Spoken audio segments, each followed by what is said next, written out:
श्रीमद्भागवत प्रत्यक्ष कृष्ण एव ही। श्री कृष्ण का शब्द विग्रह। आपने देखा होगा कभी कोई काष्ठ की बड़ी सुंदर विग्रह बनती है, मूर्ति, कोई अष्टधातु का बनाता है, कोई स्वर्ण का बनाता है, कोई तांबे का बनाता है, कोई पितल का बनाता है, कोई मिट्टी का बनाता है।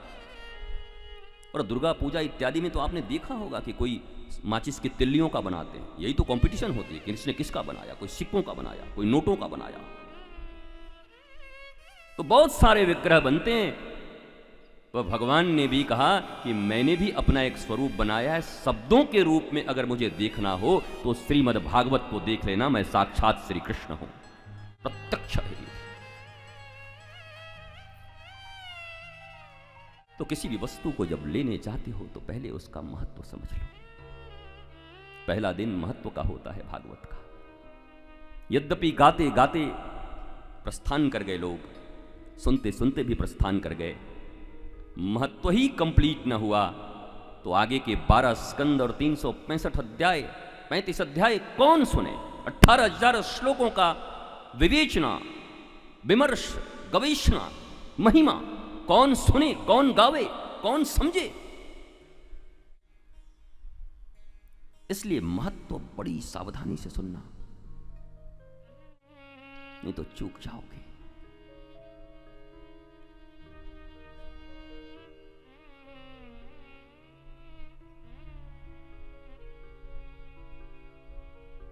ओरिजिनल सोने का हार रोल्ड गोल्ड के डिब्बे में किसी ने डाल दिया हो, तुम्हारे बच्चे ने। तुम्हारे पास बहुत सारे ऑर्नामेंट्स होते हैं माताओं के पास, कुछ अमेरिकन डायमंड्स भी होते हैं, कुछ ओरिजिनल भी होते हैं, कुछ रोल्ड गोल्ड होते हैं। और बच्चे को मस्ती आई, इसका इसमें डाल दिया, उसका उसमें डाल दिया।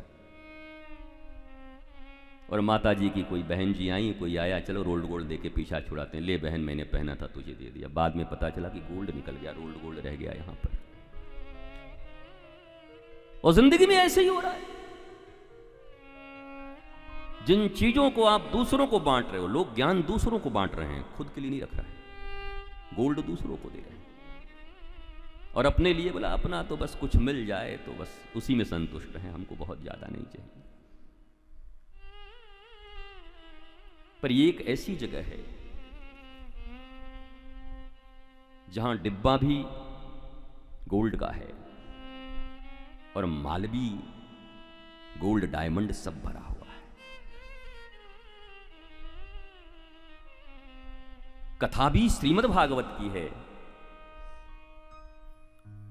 और कथा के व्यास के संबंध में कहा गया है कि विरक्त हों, अपरिग्रही हों।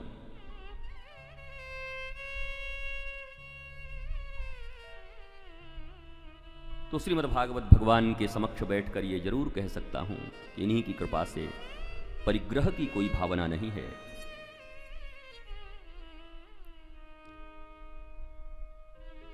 और आपसे कुछ प्राप्त हो इस भावना से इस भागवत का आयोजन नहीं हुआ है।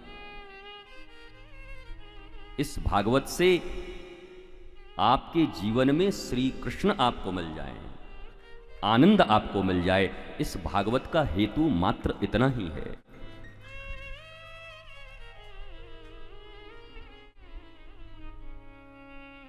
इसलिए महात्मा को बहुत सुंदरता से सुनिएगा। सावधान तयाम शृणु,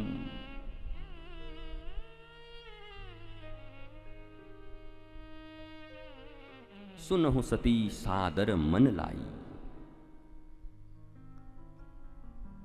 कुंभज ऋषि ने कहा था कि मन लाकर सुनना, पर सती ने कहा तुम कब से गुरु हो गए? शिवजी हमारे गुरु हैं, वही हमारे पति हैं। अब जिस किसी वश, अहंकार वश, प्रमाद वश भगवती जगदम्बा सती कथा श्रवण अगर ठीक ठीक न किया जाए तो मनुष्य के जीवन में कितना प्रमाद हो जाता और कैसा एक्सीडेंट हो जाता है, उसका वर्णन हमारे ग्रंथ बताते हैं। कुंभज ऋषि के आश्रम में गए हुए सती और शिव,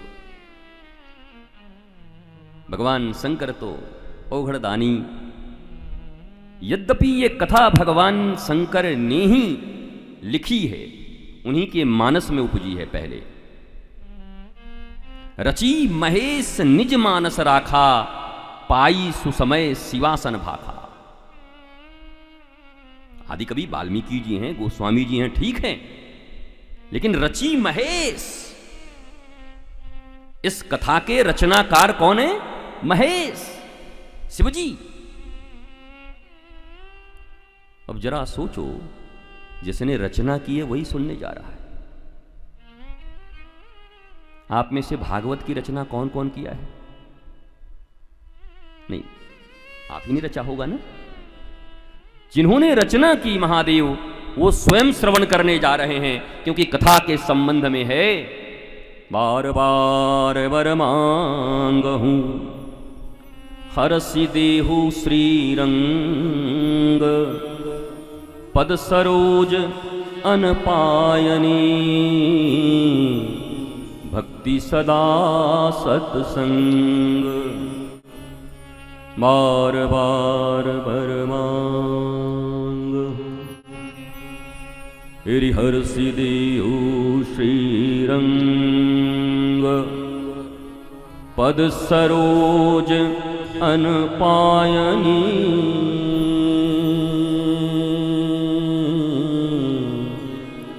भक्ति सदा सत्संग।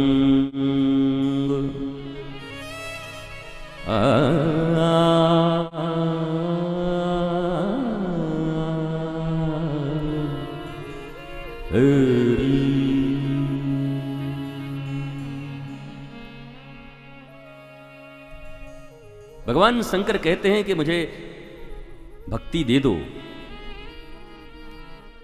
भक्ति तो एक बार दो, पर एक चीज बार बार देना, मैं बार बार मांगता हूं।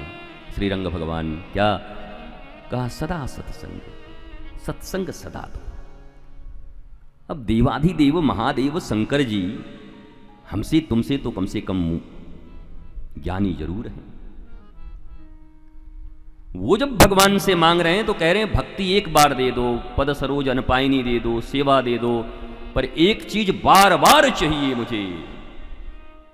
कब तक? सदा सेव्या श्रीमद्भागवती कथा। कब तक?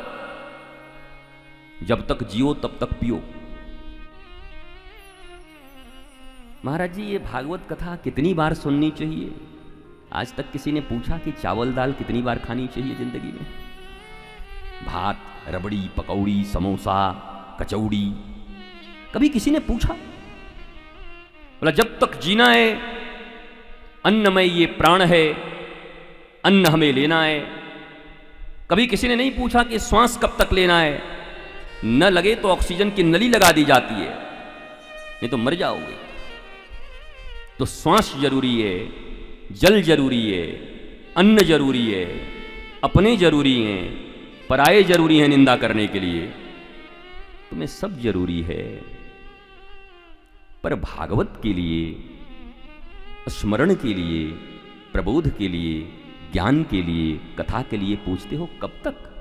कितनी बार? सदा सेव्या श्रीमद्भागवती कथा। जहां हो, जैसे हो, जब तक हो, इसका सेवन करते रहो। तुम इतना जो मुस्कुरा रहे हो, क्या गम है जो छुपा रहे? क्योंकि उनको विश्वास ही नहीं कि दुनिया में मनुष्य के जीवन में गम नहीं हो सकता।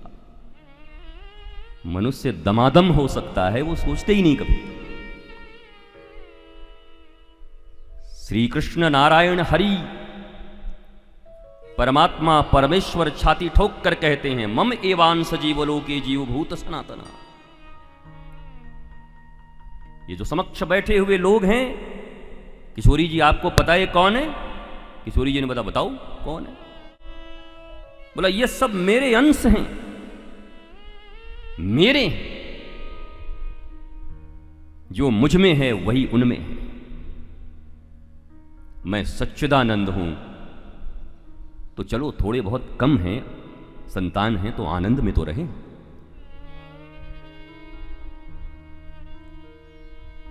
और गोस्वामी जी भी यही बात कहते हैं, ईश्वर अंश जीव अविनाशी, चैतन अमल सहज सुख रास।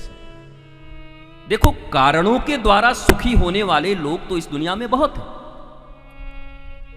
आपके मनोनुकूल बात हो गई तो आप खुश हो गए, आपके मन के विरुद्ध हो गई तो आप नाराज हो गए, दुखी हो गए। ये तो बहुत साधारण बात है। एक छोटे से बच्चे के साथ भी यही होता है। चॉकलेट दे दो तो मुंह मुंह मुंह, चॉकलेट छून लो तो मामा मामा। तो तुम्हारे और उनमें कोई ज्यादा अंतर नहीं, हम में उनमें है। उनके चॉकलेट्स हैं, तुम्हारे पिज्जा हैं, बर्गर हैं। उनकी छोटी छोटी गाड़ियां हैं, तुम्हारे मर्सिडीज हैं। उनके भी गुड्डे गुड्डी हैं और तुम्हारे अपने गुड्डे गुड्डी हैं। कोई बहुत ज्यादा अंतर है नहीं। जितनी आसक्ति उनकी उनमें है, उतनी आसक्ति तुम्हारी उनमें है।